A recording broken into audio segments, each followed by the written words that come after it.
Happy Friday. Welcome to the end of October. How quickly the time has gone as far as this year is concerned. Welcome to our weekly virtual office hours. Definitely some issues again with Facebook this morning. So we don't have a virtual background to start the day, but we'll go ahead and get started. Good morning, I'm Sunnyvale Mayor Larry Klein. Thank you for joining me again this week. This is the 137th installment of my weekly virtual office hours. Hope everyone is staying well and enjoying the cool weather. We've now reached 956 days since the March 16, 2020 County Health Order started the shelter in place in an attempt to slow the spread of COVID-19. Over 2 years ago, I converted my weekly coffee shop hours into this weekly live stream address, and I haven't missed a week since. People still say they enjoy hearing from their mayor each week, whether it's live or video delayed by days or sometimes weeks, but allows me to kind of take stock of what's happened over the last few weeks, give you updates on what's happening around the city and some of the upcoming events, as well as provide some general words of encouragement. So thanks for allowing me to continue to represent you and work for Sunnyvale. Most Fridays, just like this morning, I follow up these live stream sessions with in-person meetings. So if you want to meet me on one-on-one to talk about any issue, you can just email me and we can reserve 15 minutes or 30-minute time slot. And always happy to meet with our residents. I intermittently, of course, change our background art with the art provided by the Sunnyvale Art Club. This week's piece was provided by Andrea Coutura. We've had this for several weeks now. It's called Hot Pants, so if you're interested in this piece or other similar pieces from this artist, just reach out to me and I'll put you in contact with the artist. Let's go ahead and get started and talk about what's happened at the federal, state, county, and city level over the last 2 weeks. 2 weekends ago, there was a big Diwali event at the Sunnyvale Community Center. Diwali, of course, is the Indian Festival of Light, celebrating the triumph of light over darkness and good over evil and knowledge over ignorance. And so it was good, especially after COVID. Last year we had the event, it was about 2,000 people. We had about an estimated 3,000 people 2 weeks ago. And so there was dancing and singing, food from food trucks, lots of activities for the kids.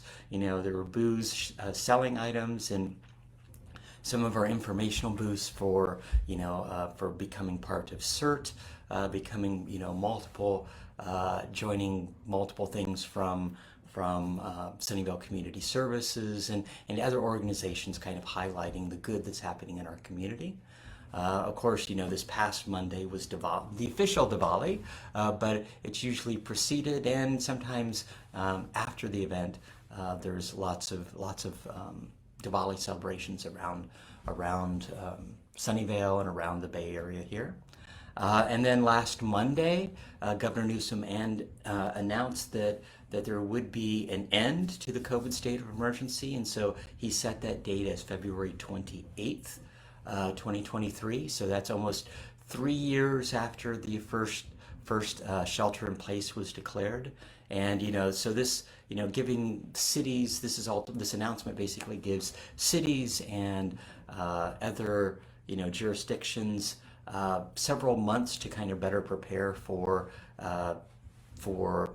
what that means as far as the end of that emergency, and also any looking at from a healthcare system standpoint, any surge in COVID cases that might result from the holidays or just being inside as we get into the colder times of the year.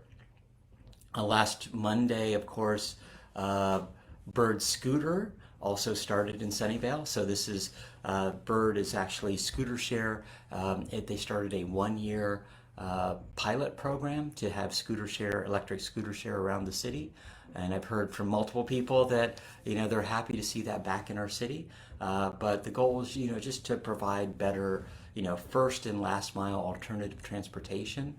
So to increase people's mobility for the public and, reducing kind of congestion and of course, air quality is really critical. So, all you need to do is download the Bird app and, onto your onto your cell phone, and then start scooting around the city. Definitely it's best that you have your own helmet. Some people have raised the questions like, why aren't they providing helmets? That of course is an issue. It's like from a helmet standpoint, I don't know if I would be willing to wear a helmet that has just been worn by somebody else. So it is good from that standpoint that we actually have scooter share back in the city. And then last Tuesday, we had our last Moffett Park Specific Plan workshop, and this one was on affordable housing and community benefits. And so, we're in the process of evaluating, taking community input, taking council direction on what the Moffett Park Specific Plan update is going to look like. Ultimately, we're looking at 10 million additional square feet of office space, 500,000 square feet of retail, as well as 20,000 units of housing in Moffett Park, so north of 237, and looking at transportation options, looking at open space.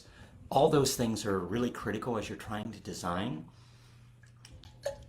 a walkable community, a vibrant community in the north part of our city. So ultimately, I think that's worked out fairly good. So we talked about percentages of affordable housing, where housing would go, and then what the community benefits are. So looking for a multitude of benefits as far as transportation, as far as having a possible school or schools in Moffett Park. So looking at all those options and trying to figure out what works best.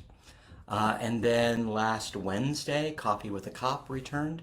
And so that was at Pete's Coffee on El Camino Real, and in talking to public safety, there will be other upcoming events that they'll be planning. We missed the pancake breakfast this year. That normally happens in October, and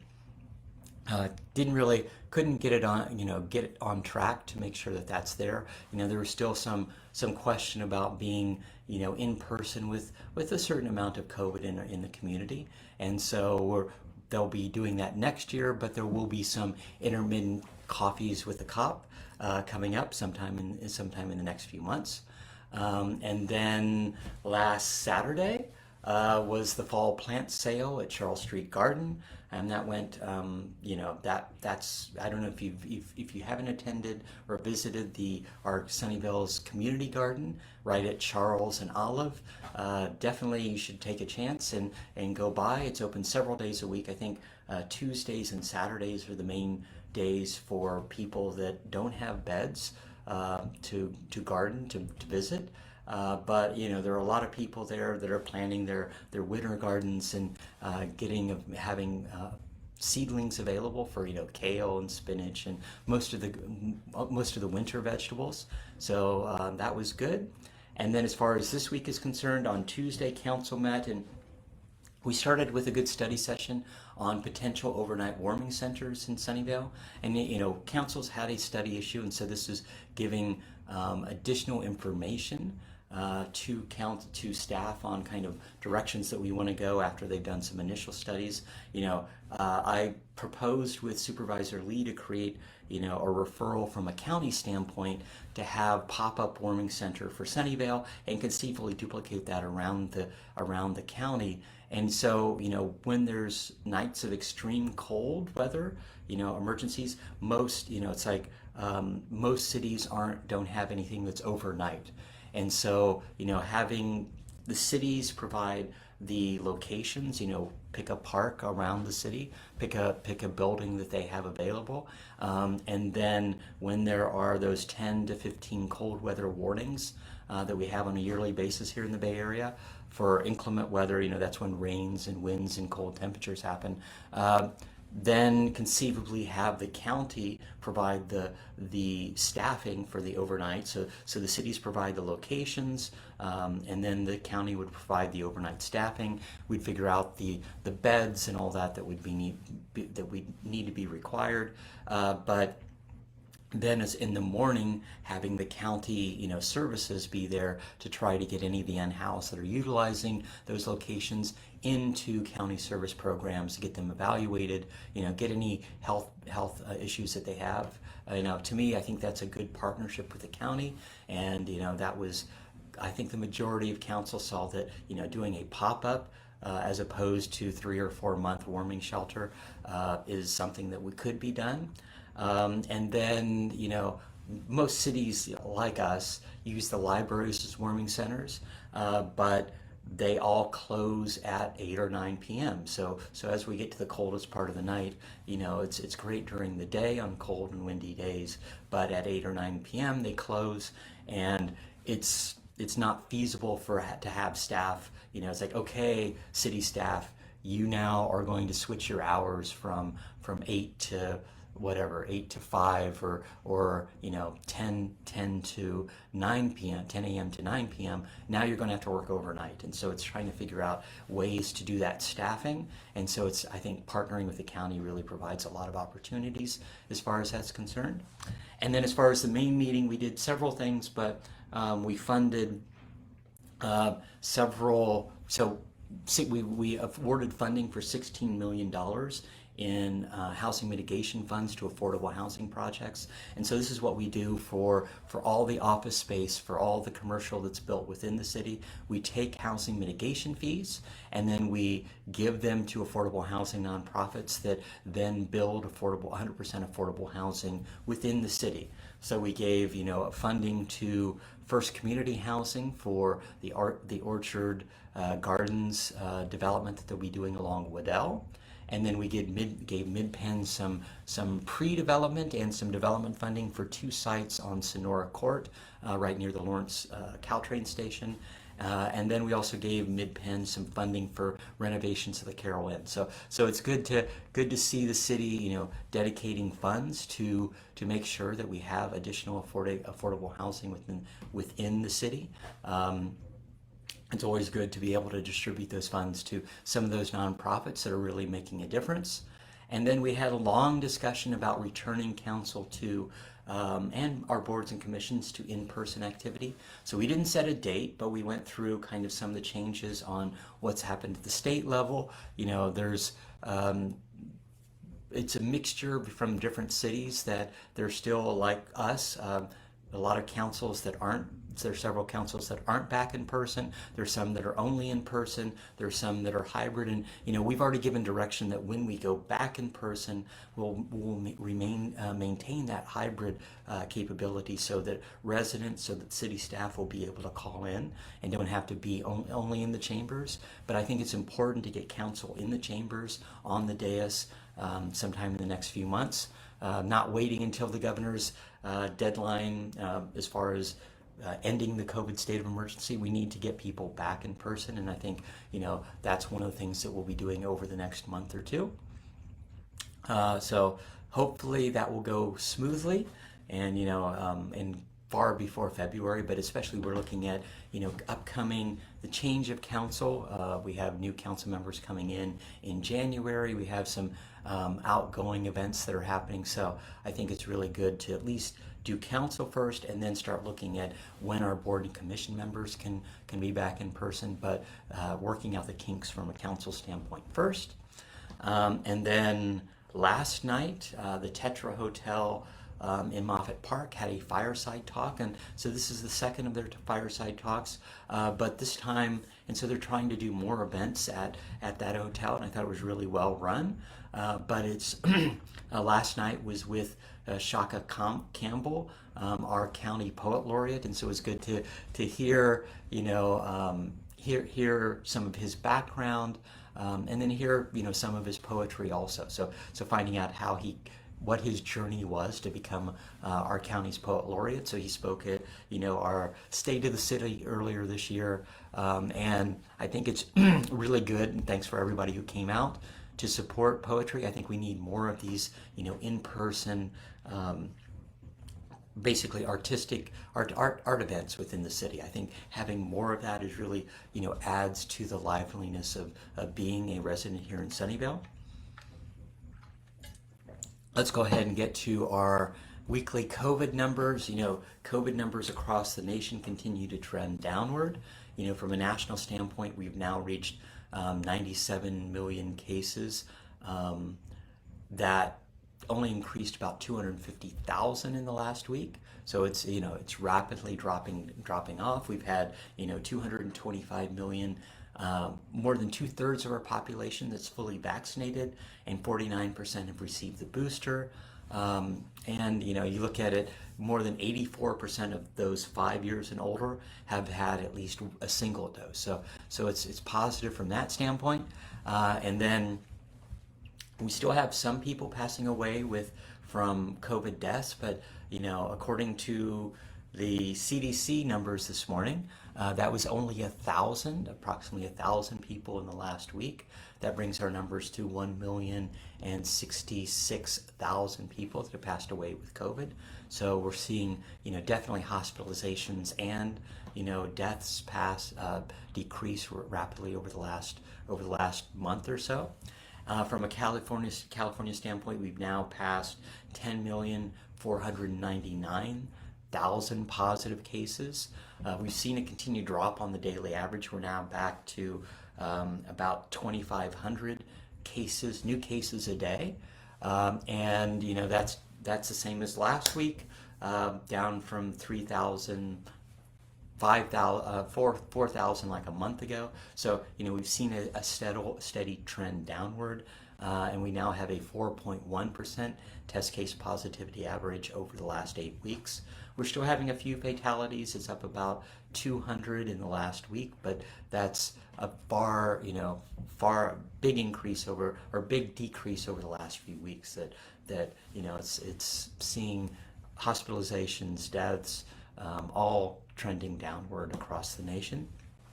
And then from a county standpoint, we've passed a cumulative case count of 437,000, but that's only up by about 1,000 in the last week. And we've had additional 6 deaths, so we're at 2,504 deaths in the county related to COVID.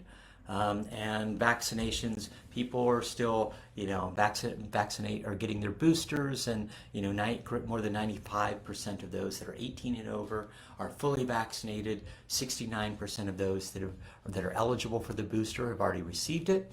I still continue to do advocating for our city for county health, our county supervisors.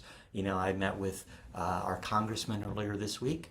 But as far as testing, the county has COVID testing at the community center on the 1st and 3rd Thursday of the month. So they will be here next Thursday, November 3rd. And then if you need to sign up and reserve your spot, you can go to sccfreetest.org.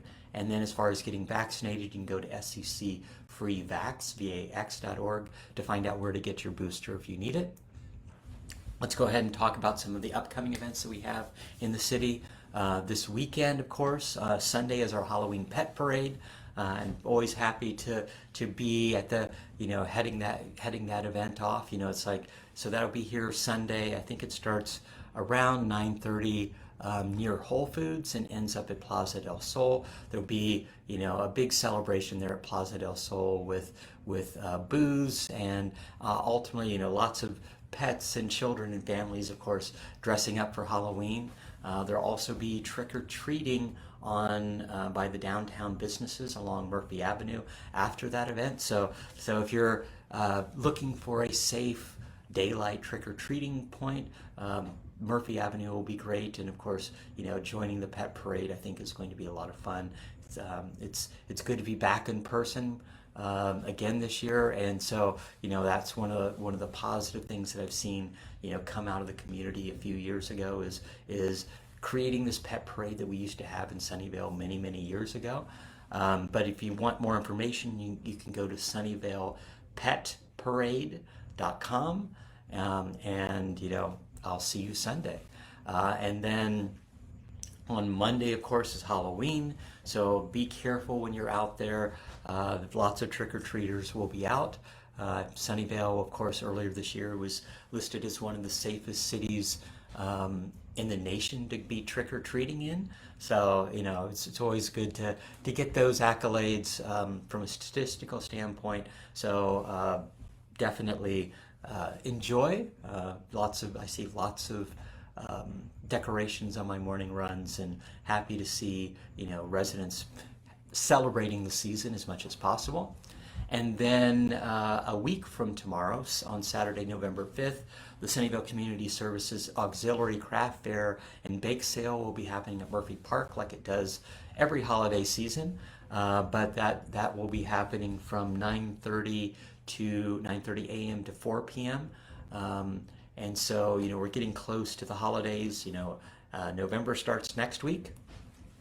And so time to start looking at gifts for those that are in your life. And I think that's always a lot of good way to buy some gifts as well as fund what Sunnyvale Community Services does, all the good that they do in our community.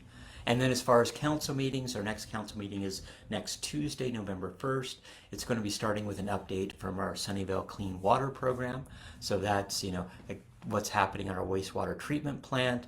And then we'll be looking at evaluating several zoning changes. So, kicking off studies to look at, the addition of changing the zoning of certain sites in Peary Park and around the city, but specifically looking at, an application for the commercial location on California Avenue near Matilda. So right next to the fire station, it's where the Libby's Tower is, but that location will be looking at, converting a certain portion of that site away from commercial and adding about 1,000 new housing units on that property. And then we'll also be looking at, later in the evening, changing our policy, allowing DPS to increase the number of drones that they have. Right now it's 2 drones, and we're looking at conceivably increasing that to 3 drones. So that's one of the things that we'll be talking about. Let's go ahead and get to our weekly questions. If you have questions, just add them to the chat. Cynthia asked, what are your suggestions about state propositions? So yes, we're only 10 days away from Election Day. So everyone should have received their ballots. Everyone should have received their voter information and voter guide. Council took advocacy positions on several of those a few weeks ago. We said to support Proposition 31, and that's that referendum on the sale of certain flavored tobacco products. And so, in 2020, Council put its own ordinance in place prohibiting the sale of tobacco flavored products in Sunnyvale. But I think it's good that what was approved, and that was then later approved by the state legislature, signed by the governor, but because there was a referendum, ultimately residents actually had to, we actually have to vote on that to make sure that what was signed into law goes through. And I think, that's really important. Smoking is the #1 most preventable cause of death. And so, trying to make sure that people don't get, on that habit of, basically flavored tobacco and then getting to smoking cigarettes and maintaining that tobacco habit for the rest of their lives, I think is important. We also said to support Prop 1, the constitutional right to reproductive freedom, as a constitutional amendment. And I think, women's reproductive rights are critical, and, adding this as a constitutional amendment, is something that it, to me, isn't a hard decision at the end of the day. It's making sure that, women have the choice as far as their bodies are concerned. And then we also said support Prop 28, which provides additional funding for arts and music education in public schools. And to me, I think, this is one of the things that I'm a big lover of the arts, depending on whether or not that's art or performing arts, but it's making sure that kids have access to that, have a good exposure to the arts. And that's one of the things that I think is critical that schools do, because, depending upon, the child, that might open up a whole different direction in their lives. And, so this basically says the state needs to find that funding in their budget in order to support that. And then as far as, and that was what we did from a state standpoint, or from a city standpoint, for the state propositions. As far as other state propositions, Prop 26 and 27 on the online gambling, I definitely support the no position. Prop 29, the whole kidney dialysis clinics issue, which we see pretty much almost on every ballot. In talking to people, voting no seems to be the right thing. Hearing from some of our seniors, some of those people that are on dialysis machines, this is getting to the nuts and bolts of that, to what makes sense as far as what a licensed medical professional is on some of these sites. Seems a little odd from a continual proposition standpoint. And then Prop 30, which looks like it's actually losing in the polls now, which is mainly driven by Lyft. All the advertising is done by Lyft, but it has been an interesting thing to see who's for and against that. I do think that it's important that we do more, get more EVs on the roads. That being said, I do think that this is helping Lyft ultimately meet their requirements, as opposed to them trying to fund what their drivers are doing on their own. So there's certain laws that Lyft and Uber need to meet as far as having their drivers drive environmentally friendly vehicles by 2030, and this would help them dramatically get their drivers signed up and have the state pay for that. So there's pluses and minuses for Prop 30. I'm leaning towards a no vote from my standpoint. David asks, where do I go to vote? And so yes, we're only 10 days away from Election Day. Everyone should have received their mail-in ballot. That being said, voting centers open tomorrow, and so they'll be open at certain Sunnyvale schools and Sunnyvale parks. You can go to sccvote.org to learn more about those locations, but they'll be open, I think, 9 to 5 p.m. for up until Election Day, and then on Election Day they're open from 7 a.m. to 8 p.m. if I remember. Yeah. So, and there's lots of locations around around Sunnyvale that you can go to find out. Yeah, just go to sccvote.org and you'll see it's like Washington Park, Fair Oaks Park, Sunnyvale Middle, Cupertino Middle, Braley Park, and so those are just some of the locations. John asked, why does the city make it so hard to put in heat pumps? I want to go electric, and these restrictions are unreasonable. 50 decibels at the property line, setback requirements, and equipment can't be seen for the street. So, sorry that you're not happy with these restrictions, but they actually have nothing to do with specifically moving to electric. These are noise requirements. So like the 50 dBs are 50 decibels. At the noise requirement from an ordinance standpoint is to make sure that 50 decibels at the property line overnight is just part of being a good neighbor. A droning noise overnight would affect your sleep and all that, and so that's one of the things that we're trying to make sure any equipment doesn't make a lot of noise. And then of course the other requirements as far as setbacks, as far as seeing it from the street. Part of that, I think, can, from a city standpoint, can be managed through putting enclosures around that equipment so that it's not visible. It's like if you put fencing or something of that nature, then the city will, I think, allow it. But ultimately, this is part of making a quality neighborhood, looking at, reducing noise. All those sorts of things have nothing to do with going electric, but more importantly, they have to do with creating a livable, quality community. Jeffrey asked, what is happening in the parking lot across from the Caltrain station?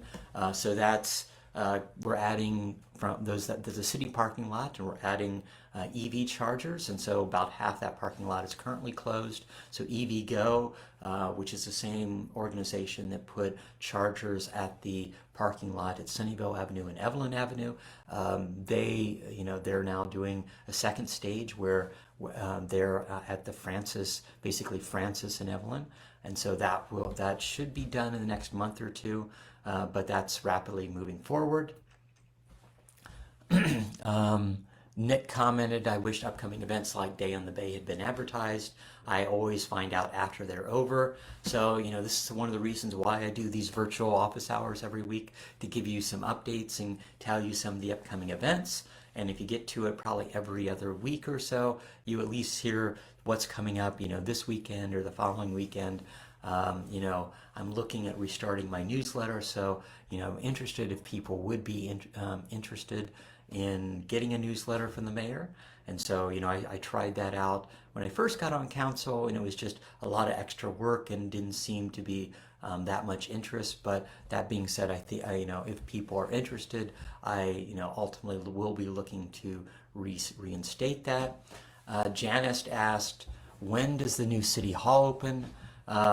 So the new city hall slipped a little bit. It's now going to be opening up in January and some big celebration the first part of next year.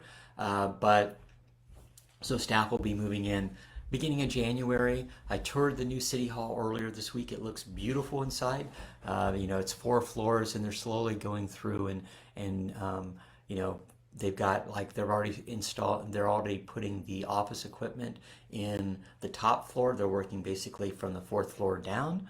So slowly, putting in carpets and the tiles and some of the granite, and it looks really amazing. So, happy that we're having that new city hall. Happy that it'll be, net zero, LEED platinum. These are positive things from an environmental standpoint that really show that, we're trying to do what's best from a sustainability standpoint for the city. I think that is all of my questions. Let me see if I got any comments or questions. Don't see anything. Of course, this might be my standard issues with Facebook that we've had today. Let's see. No. Okay. Let's go ahead and wrap up. Thanks for joining me again this week. We are still in uncertain times. New issues always come up, but I just want to thank you that no matter what challenges we face them together. I'm proud of Sunnyvale and how our residents have responded to the challenges over the last few years. I'm always thankful to everyone who helps out in our community, showing their kindness, their generosity, their empathy, but your actions and your attitude really do make a difference. Sunnyvale will emerge from this as a stronger community. We're in this together, and we will get through this together. Thanks for listening. Have a safe and fun Halloween. Goodbye.